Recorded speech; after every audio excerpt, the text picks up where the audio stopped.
Bonjour à tous, le 18-18 version estivale a décidé aujourd'hui de vous emmener à Avignon à l'occasion du festival qui jusqu'à la fin du mois de juillet va rassembler plus d'1 million de spectateurs. Durant cette émission spéciale, nous allons voyager dans la vie, dans les coulisses d'un rendez-vous unique au monde. Pour nous guider, on retrouve ici dans la cour du Palais des Papes Maxime Perron qui sait tout, qui a tout vu sur le festival d'Avignon. Oui, ou presque, hein. En tout cas, bonjour à tous. Et oui, le Festival d'Avignon, c'est avant tout deux entités. Il y a d'abord le Off, avec près de 1500 spectacles, 300 théâtres éphémères et 4000 artistes. Eric, c'est un chiffre qui augmente d'année en année. Et puis il y a également le In, et c'est où nous sommes, ici à la cour d'honneur du Palais des Papes, où se joue tous les soirs jusqu'à dimanche la tragédie Tieste, mise en scène par Thomas Joly, et où d'ailleurs joue tous les soirs jusqu'à dimanche 20 Vauclusiens que nous avons rencontrés. On regarde ? Le père qui mâche son malheur et avale ses enfants. Les géants seraient-ils sortis de leurs prisons infernales? Tieste de Sénèque est la pièce qui a ouvert le 72e Festival d'Avignon dans cette magnifique cour d'honneur. À 36 ans, Thomas Joly s'occupe de la mise en scène. C'est d'abord une aventure artistique passionnante de créer pour cet endroit ce mur, ces fenêtres, le vent, les pierres, les intempéries, les chauves-souris, les martinets, le chat, enfin toutes ces choses-là. Ce qui est le plus dur, c'est de comprendre que c'est moi qui viens chez elle et pas elle qui vient dans mon travail. À partir du moment où on prend cette position d'humilité avec la cour, tout va bien. Particularité de cette création, l'intervention de 20 chanteurs vauclusiens de la maîtrise de l'Opéra du Grand Avignon. Rencontrer des professionnels, des comédiens professionnels, rencontrer une autre maîtrise qui travaille autrement, c'est vraiment une ouverture incroyable sur le monde du spectacle et sur le spectacle vivant.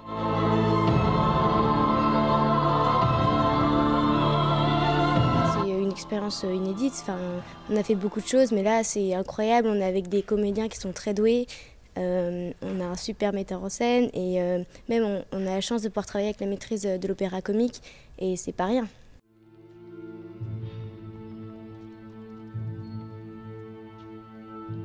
Tieste sera joué jusqu'à dimanche prochain dans la cour d'honneur.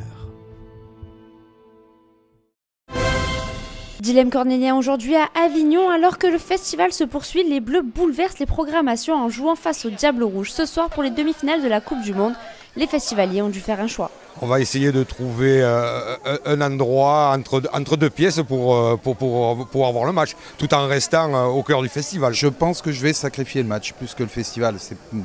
C'est vrai que la Coupe du Monde, c'est que tous les 4 ans, certes. Mais le festival, j'y viens que pour 3-4 jours chaque année. On va essayer d'aller voir 2 ou 3 pièces de théâtre. Et puis ce soir, je rentre vers 18h à la maison pour me détendre un petit peu. Et puis ce soir, je pense que vers 19h, on viendra ici et on essaiera de trouver une petite terrasse où le match est diffusé. Nous jouions ce matin. Donc là, nous tractons, nous faisons connaissance avec les gens et après on va se préparer psychologiquement pour le match ce soir. Les filles ont leur robe bleu, blanc, rouge, nous on a nos costumes, on est en bleu, blanc, rouge 24h/24. Que les Belges passent ou que les Belges passent pas, on est tellement heureux de déjà arriver en demi-finale. Après on verra si le complexe d'infériorité des Belges vaincra. Artistes tout comme organisateurs s'adaptent à cette journée. Je suis là pour 15 jours moi, donc il n'y a pas de problème. Je joue l'après-midi, donc le soir j'ai mes soirées. Donc on va regarder le match entre potes. J'ai hésité à annuler. Parce que déjà moi, en tant que grand supporter, je sais pas s'il y en a qui regardent mes vidéos, mais je fais quand même beaucoup de vidéos sur le foot, c'est quand même un truc qui m'intéresse bien. J'ai dit écoute, on va annuler et demain je joue et c'est gratuit pour tout le monde si les Belges gagnent. Toutes les productions, tous les artistes, y a une première frustration de ne pas assister au match s'ils jouent. Et d'un autre côté, on voit qu'au niveau des résas, que ce soit sur le tête d'affiche ou sur certains autres spectacles, ça réserve. Donc même si c'est un très beau parcours de l'équipe de France et qu'il y en a qui pourraient rater ça pour rien au monde, il y en a aussi qui veulent aller voir des spectacles. Donc voilà, c'est un peu au cas par cas. Entre spectacles et demi-finales des Coupes du Monde, il y aura donc 2 ambiances ce soir dans le centre-ville d'Avignon. Et le 18-18 a rencontré Olivier Py, qui revient sur les grands thèmes de cette 72e édition, ainsi que Pierre Béfette, président de l'association qui encadre le Off. La tragédie va être très très présente dans le festival, d'autres manières aussi, avec un Racine, alors ça c'est une tragédie plus classique. Moi-même, je m'inspire des tragédies d'Eschyle, et puis certains spectacles, comme par exemple le spectacle de Milo Rao, par exemple, ou celui de Madeleine Loarn sur Kafka, peuvent être apparentés à des tragédies. Il y a un autre thème qui est très important et qui a fait déjà couler beaucoup d'encre, c'est le genre. Alors, le genre, c'est un thème très très large. Ça peut couvrir des questions comme le féminisme, la transidentité, l'image de soi, les droits des LGBT. Toutes ces questions-là, les artistes se sont emparés de manière très très différente. On est très heureux sur le point billetterie. C'est particulièrement enflammé cette année. Mais enfin, c'est un mythe qu'il ne reste plus de place. Il reste des places. Si vous voulez voir des spectacles de Rossio Molina, d'Emmanuel Gad, de Madeleine Loire et de plein d'autres, il y a encore des places. Je conseille d'aller directement sur le site parce que quelquefois il y a des places qui arrivent, je dirais en dernière minute, pour des tas de raisons techniques et trop longues à expliquer. Mais quelquefois une jauge qui a l'air bloquée se réouvre un petit peu plus tard. Je me suis fixé comme objectif de mon mandat de mettre en œuvre tout ce qui était possible pour pouvoir favoriser l'emploi des artistes et le soutien des artistes. Donc on avait mis en place le fonds de professionnalisation qu'on a créé l'année dernière, qu'on renouvelle cette année. On travaille à nouveau sur le développement des publics, ce qui a porté ses fruits l'année dernière puisqu'on a eu plus de 5000 spectateurs supplémentaires, donc cette année je pense que ça va être à peu près la même chose.